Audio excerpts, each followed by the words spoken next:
Sejam bem-vindos! Nossa aula está começando. Dê um like para a saúde, turma.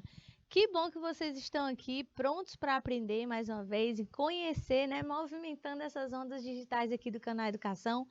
Hoje nós vamos falar sobre os nossos rins, tá certo?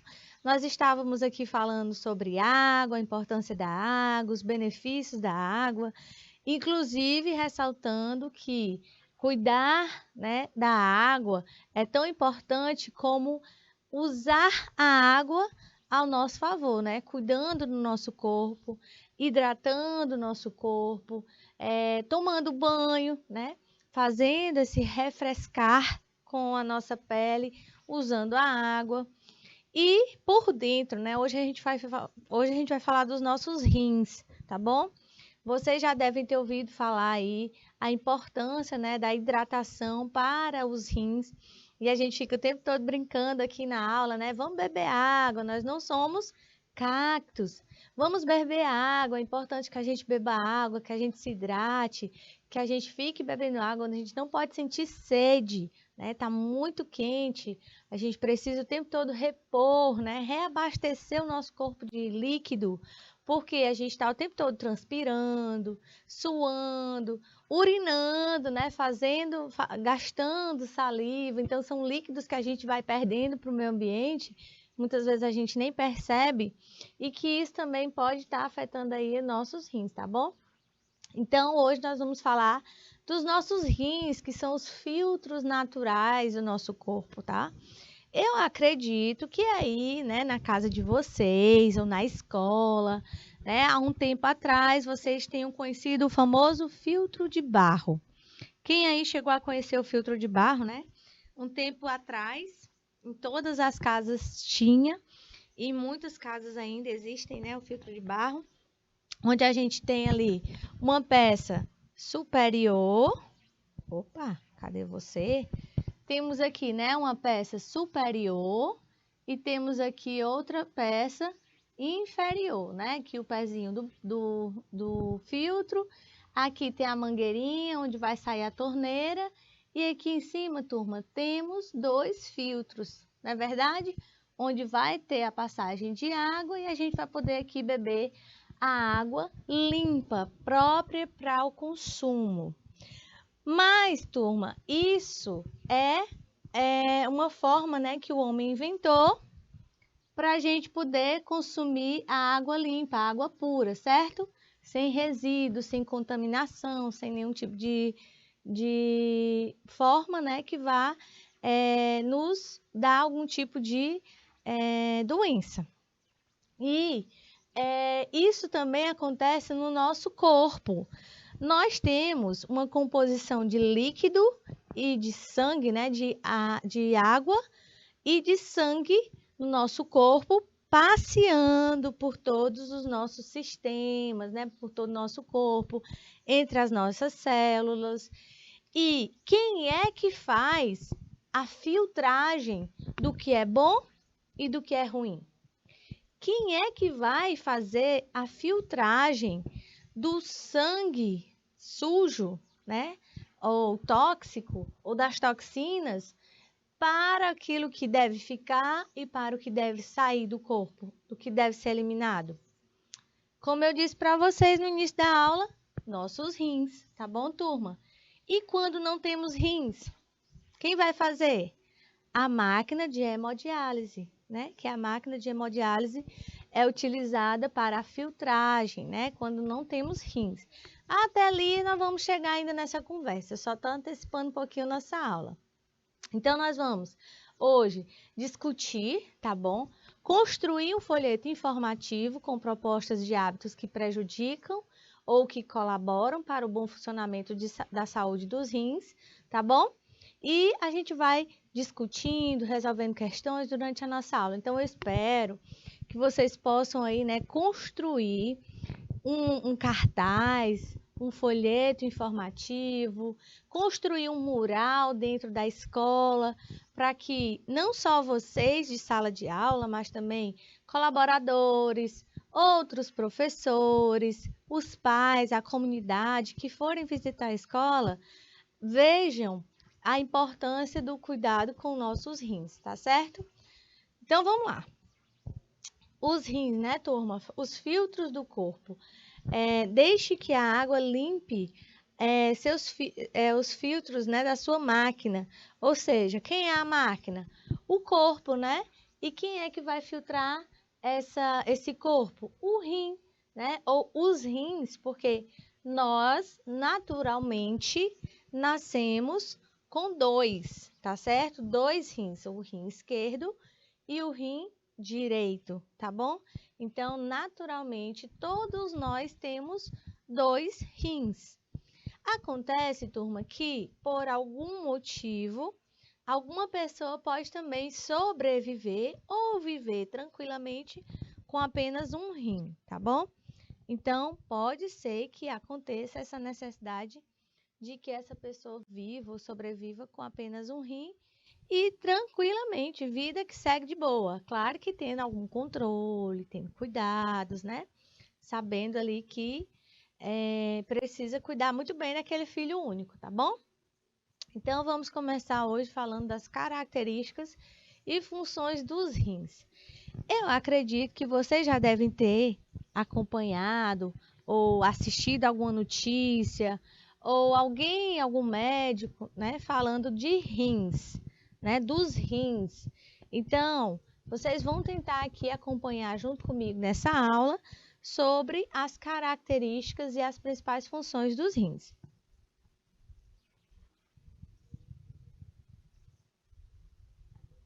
Os rins, turma, é um órgão, tá? Relacionado com a filtração do sangue no nosso corpo. Então, enquanto o nosso sangue vai percorrer nosso coração, vai percorrer nosso sistema digestivo, nosso sistema vascular, né? O sangue também vai passar pelos rins e lá ele vai ser filtrado. É no rim, órgão que possui formato que lembra um feijão, que ocorre a formação da urina, tá bom? Então, é no rim, esse órgão que se parece um carocinho de feijão, né? Que ele filtrar, vai filtrar o sangue e lá também vai ser formada a nossa urina, tá bom? Que é o líquido que vai ser eliminado, que vai ser lançado para fora do nosso corpo, porque ali tem resíduos e toxinas.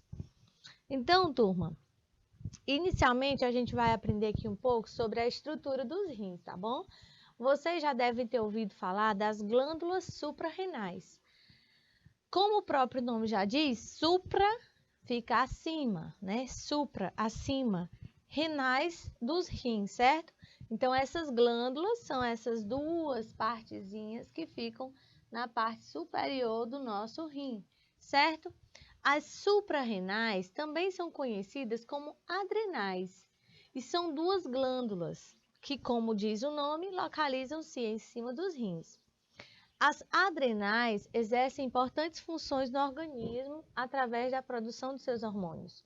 Então, a principal é o cortisol, que é o chamado hormônio do estresse, seja ele estresse físico, que ocorre em cirurgias, ou por conta de algum tipo de infecção, ou por conta de traumas. O cortisol, ele está sendo liberado no corpo quando você está ansioso, preocupado, estressado, ou sofreu algum tipo de trauma. E uma das suas principais ações é garantir glicose, que é o açúcar que é transformado em energia para as células, seja antagonizando a insulina ou estimulando a transformação de gorduras e proteínas em glicose. Então, de toda forma, ele se preocupa em abastecer o nosso corpo de energia. Também age modulando nosso sistema imune, nosso sistema de defesa contra infecções. Então, é através do cortisol presente nas glândulas suprarrenais que o nosso corpo ele fica ali, ó, sempre vigilante, sempre alerta, modulando, né, equilibrando, observando em cima de tocaia, né, no muro vendo o que vai entrar de bom, que ele vai deixar passar, e quando vier um agente ruim, alguém querendo invadir o corpo, tentando fazer o mal, ele vai fazer essa barreira de defesa. É o hormônio que vai preparar nosso corpo para lutar contra estresses, certo? Então, o cortisol, turma, é muito importante para o nosso corpo, da mesma forma que ele pode transformar para um lado ruim, ele também tem os seus pontos positivos, né, benéficos.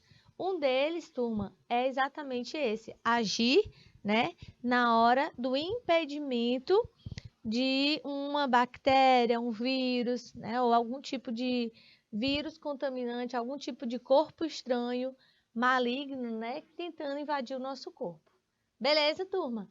Aí aqui eu botei a imagenzinha dessas glândulas, né, dessa suprarrenal e, como nós chamamos, as adrenais, que ficam na parte superior do nosso rim. Beleza? Entendido? Tranquilo até aqui? Opa! Então, turma, nós temos também o sistema urinário. Nós temos o sistema urinário, como nós temos vários outros sistemas. Sistema cardiorrespiratório, nós temos sistema cardíaco e o sistema respiratório. Nós temos o sistema digestivo, nós temos o sistema linfático, nós temos o sistema urinário, nós temos o sistema reprodutivo, tá bom? Então, nós temos vários sistemas. Não menos importante, muito importante, né?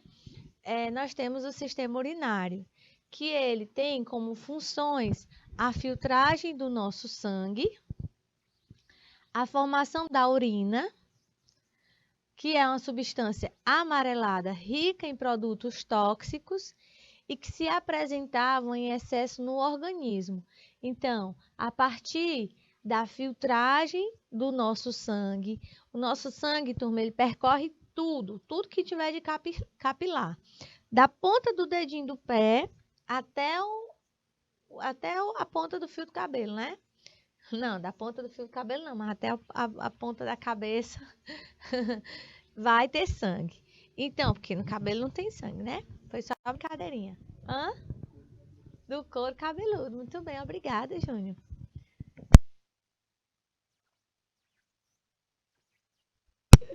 Tô dando sermão aqui no meu diretor, tô brincando. Então, gente, depois disso, depois dessa passagem toda pelo nosso corpo, o nosso sangue ele vai se misturar com resíduos, né, com toxinas. E para que o nosso corpo elimine essas toxinas que o corpo não precisa e também não pode acumular, ele vai passar pelo processo de filtragem no nosso rim, nos nossos rins. E quando ele faz essa filtragem, ele vai formar a urina. Vocês vão já ver aqui na nossa aula como é que acontece a formação da urina. Tia, mas esse negócio, para que eu quero saber disso, né?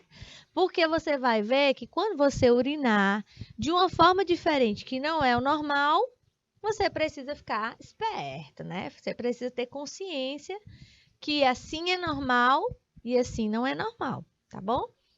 Então, a partir disso, vai formar a urina, que é uma substância amarelada, rica em produtos tóxicos e que vai precisar retirar do nosso organismo. E o principal órgão desse sistema é o rim e é nele onde ocorrem esses dois processos. E aí, turma, cada ser humano apresenta um par de rins, tá bom? Eu tenho um par de rins, você tem, sua mãe tem, seu pai tem, seu irmão tem, né? O cachorro tem, o leitão tem, o boi, a vaca, né? E ele é localizado nos seres humanos na região posterior do abdômen, protegido pelas costelas. Então, turma, pega aqui na barriga, né? Do lado do umbigo. O rim, ele não fica na parte anterior, não fica na região da barriga. Os nossos rins, eles vão estar posicionados na parte posterior do nosso abdômen, protegido pelas nossas costelas, então ele fica mais na parte posterior. Em virtude da posição do fígado, O rim direito apresenta uma posição mais inferior quando comparado ao rim esquerdo. Então, o nosso rim esquerdo ele é um pouco mais alto e o nosso rim direito ele é um pouquinho mais baixo. Por quê? Porque o nosso fígado ele ainda fica na parte superior, um pouco acima do nosso corpo. Aqui, ó, não sei se vai dar para ver na imagem. Aqui, turma, bem embaixo é o fígado. O fígado direito. Fica do lado direito, certo? E aqui do lado esquerdo. Então, vocês vão ver que fica um pouquinho mais abaixo o lado direito do nosso fígado, o nosso rim do lado direito do que do lado esquerdo. Certo? Tranquilo? Observaram aí a posição? Então, agora vocês vão lembrar que tem gente que fala assim, né? Tá sentindo uma dor, fica mais posterior, né? Mais em direção aqui às costas. E a pessoa diz, ai, que dor, são meus rins, né? Meu rim direito que tá doendo, né? Ou meu rim esquerdo. Tem gente que costuma falar assim. E aqui, turma, eu lhes apresento o rim, né? O rim que parece realmente um caroço de feijão. Só na foto, no formato, né? Porque no tamanho não tem nada a ver, né? Quem já teve a oportunidade aí de ver o rim de um animal, né? De um boi, de uma vaca, de um bode, né? De um leitão. Teoricamente, os órgãos que mais se parecem proporcionalmente com o do ser humano é do porco, né? E aí, normalmente, a gente costuma, né, ver esses órgãos, mas assim, quando é abatido um animal. Então, tá aí, né, o rim. Quem nunca viu um rim, né, na vida real?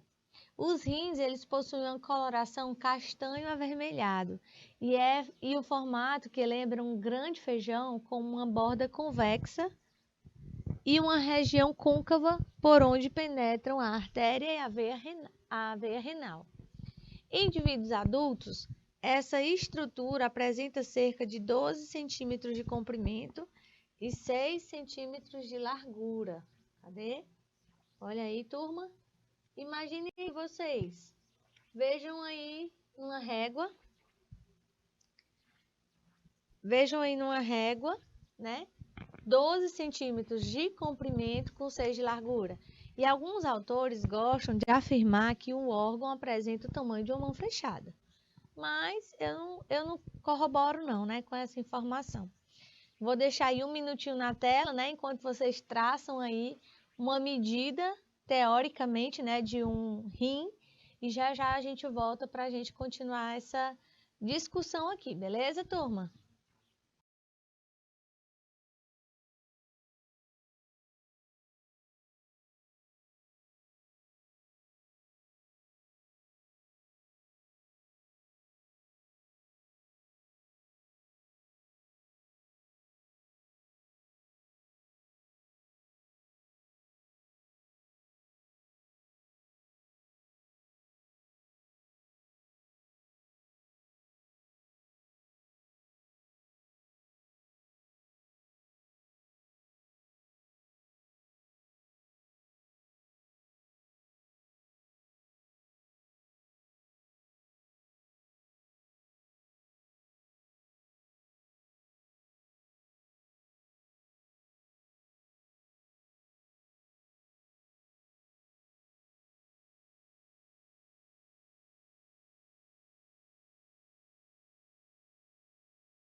Muito bem, turma.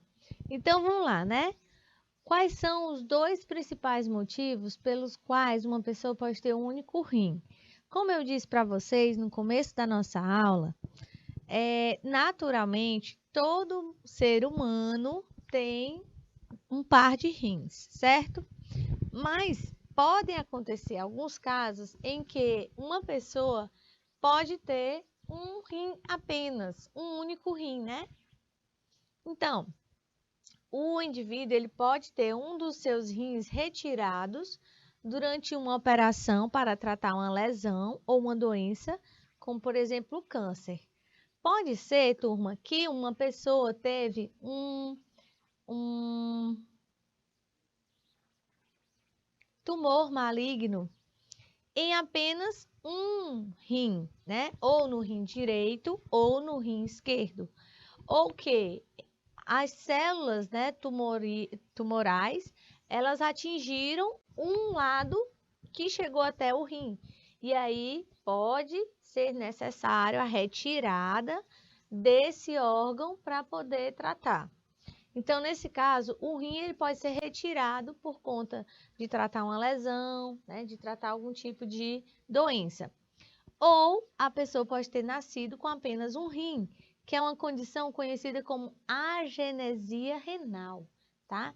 Não é um nome comum, não é um nome muito falado, por isso que é importante a gente pelo menos conhecer, ouvir falar. Então, agenesia renal. Engraçado, turma, que o meu marido ele só tem um rim e ele nasceu só com um, né? Ele é naturalmente uma pessoa que nasceu só com um rim. E ele vive tranquilamente, né? Até os dias de hoje, com fé em Deus ainda vai viver muito, só com esse único rim dele, né? E a gente sabe que foi uma agenesia renal. Então ele nasceu e engraçado, né? Engraçado não. É bem interessante que na hora do parto você consegue observar através do cordão umbilical se o bebezinho nasceu com os dois rins ou não.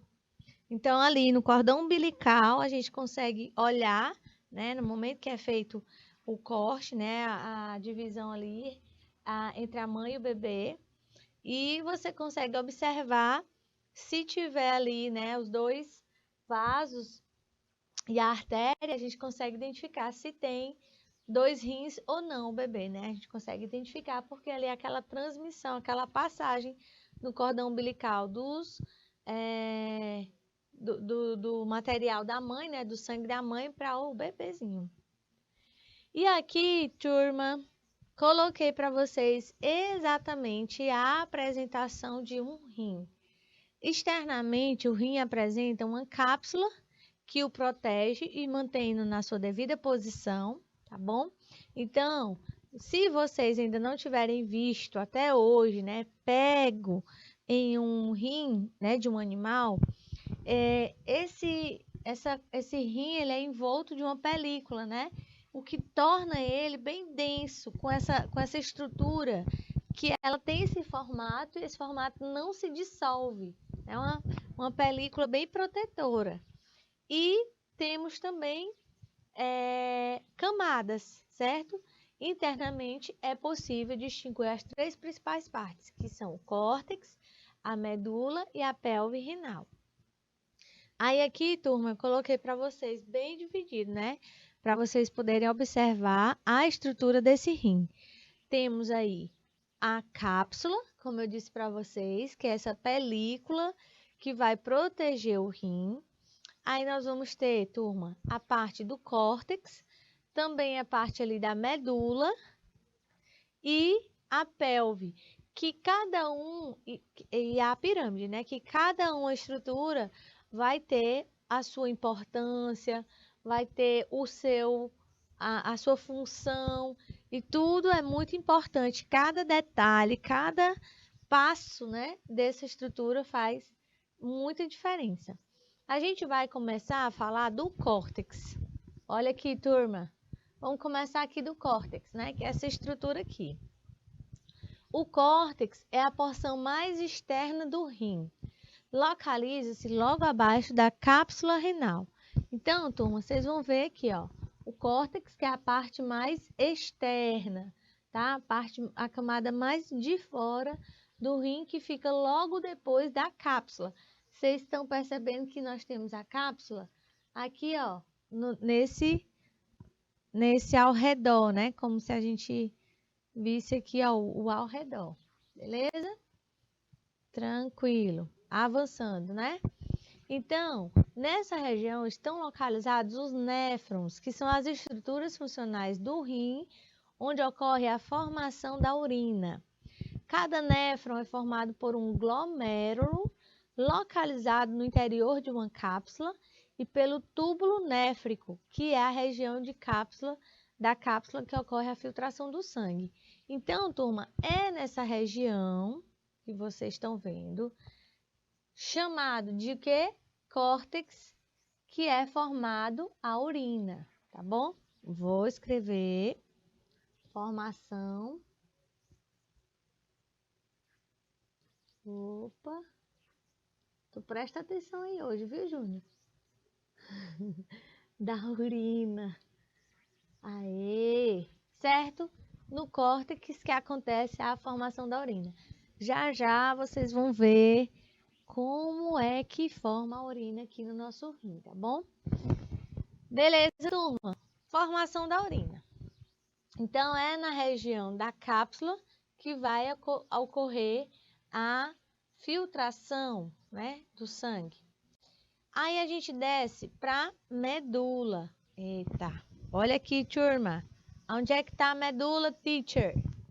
Teacher, tá aqui a medula. A medula, turma, fica logo abaixo do córtex, tá bom? Vocês estão vendo aqui a medula nessa estruturazinha vermelha aqui na foto. Então, bora lá. Logo abaixo do córtex é possível a gente ver a medula. Essa região apresenta estruturas triangulares. Vocês vão perceber, ó, turma, não parece triângulos? Olha só. Nossa, né? A artista aqui, quando bate torto, né? Olha aí, ó. Vocês percebem que a medula, ela parece triângulos. Então, turma, essas estruturas são a medula. Então, elas são denominadas pirâmides renais por conta desse aspecto triangular que elas possuem. O ápice dessas pirâmides volta-se para a região da pelve, tá? Então, toda a ponta da pirâmide fica voltada para a região da pelve. Olha, observem. Vocês estão vendo? Aqui, ó, é a parte da pelve. E o ápice, né, a ponta da pirâmide, fica voltado para a estrutura da pelve. E por quê, teacher? Bora lá. Enquanto a sua base vai ficar para a região do córtex. No ápice das pirâmides, né, nessa pontinha do triângulo, localizam-se as papilas renais, que estão envolvidas por estruturas denominadas de cálices menores, que por sua vez unem-se formando os cálices maiores. E aí, turma, é nessa região dos cálices em que vai passar a urina, né, em direção à pelve. E aí vocês vão ver, nós vamos apontar cada cálice desse, porque que é importante, enquanto acontece a filtragem, a formação da urina. E logo depois a gente vem para a estrutura da pelve. A pelve, turma, é essa estrutura em azul. Deixa eu apagar aqui. A borracha.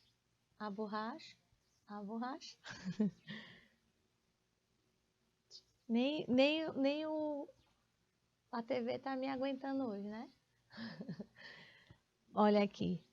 Pronto. A pelve, turma. A pelve é essa estrutura em azul, certo?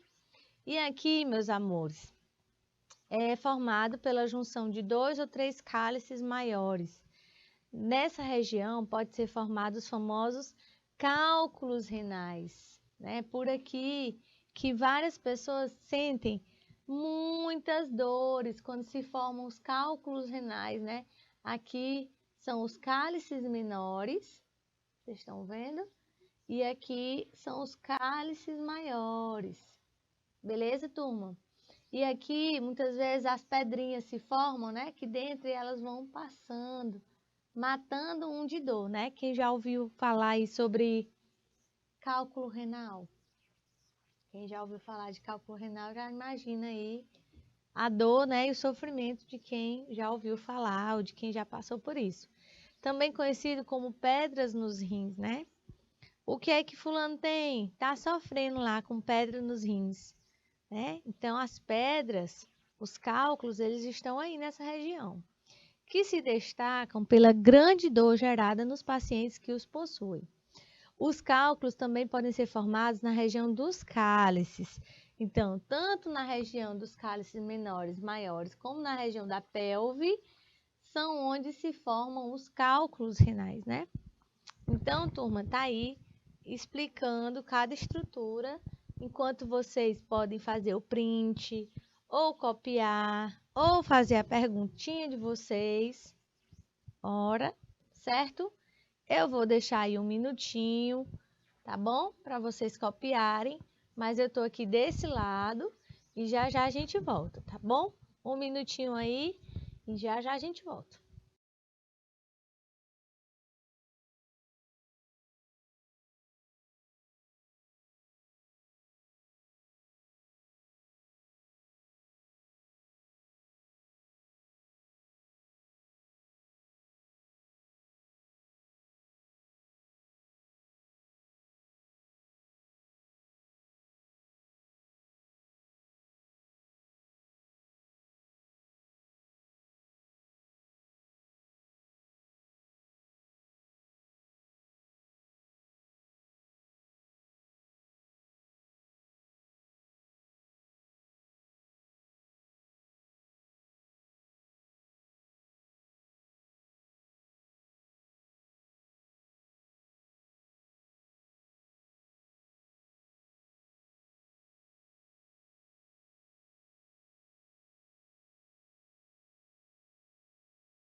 Muito bem, turma.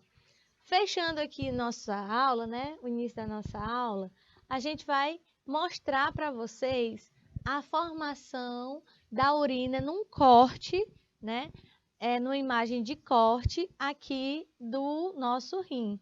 Aí vocês veem na imagem da esquerda o rim normal, fechadinho.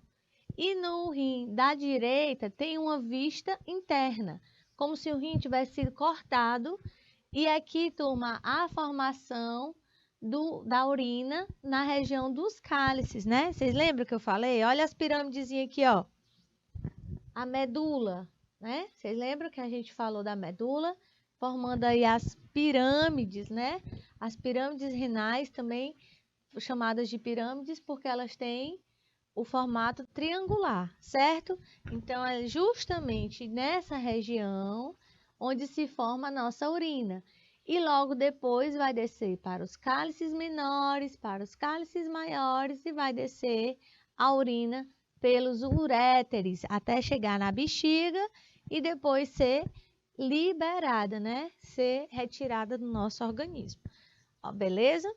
Então, turma, a formação da urina ocorre por meio de 3 processos básicos. Vai ter a filtração, depois vai ter a reabsorção e a secreção, que é o último passo básico, o último processo que é eliminado. A formação da urina é um processo importante que ocorre nos rins, certo? E um dos órgãos que compõe nosso sistema urinário. Após ser formada nos rins, a urina segue em direção aos uréteres, que levam até a bexiga, onde vai ficar armazenado. A eliminação da urina para fora do corpo ocorre pela uretra, tá bom? E também, turma, tem na nossa literatura, né? Quantos litros de urina nossa bexiga suporta? Vocês já ouviram falar? E a partir de quantos, né? Quantos ml a gente já começa a sentir vontade de urinar? Tem gente que deixa a bexiga cheia, né? Para poder... Não, eu só vou quando minha bexiga estiver cheia. Que conversa é essa, né? Pode não. Então, turma, na próxima aula a gente vai falar um pouco mais sobre o processo, né? Da importância da filtração do nosso sangue e da eliminação da urina. E também a gente vai falar sobre cor da urina, sobre o processo, né, sobre cálculo renal. Ainda tem muita coisa para vocês aprenderem. Então, na próxima aula, a gente segue aí o nosso conteúdo, tá? Dos nossos rins, filtro do nosso corpo, tão importante que a gente saiba, como também a gente conheça o nosso corpo, como funciona. Beleza, turma? Vocês estão gostando aí? Então, não esquece, se tiver qualquer dúvida, coloca a perguntinha, tá bom? No nosso chat. Anota no caderno, compartilha, tá bom? Tudo que vocês aprenderam e também anota o que vocês não aprenderam para a gente poder compartilhar aqui em outra aula, tá bom? Um abraço, até a próxima. Tchau, tchau!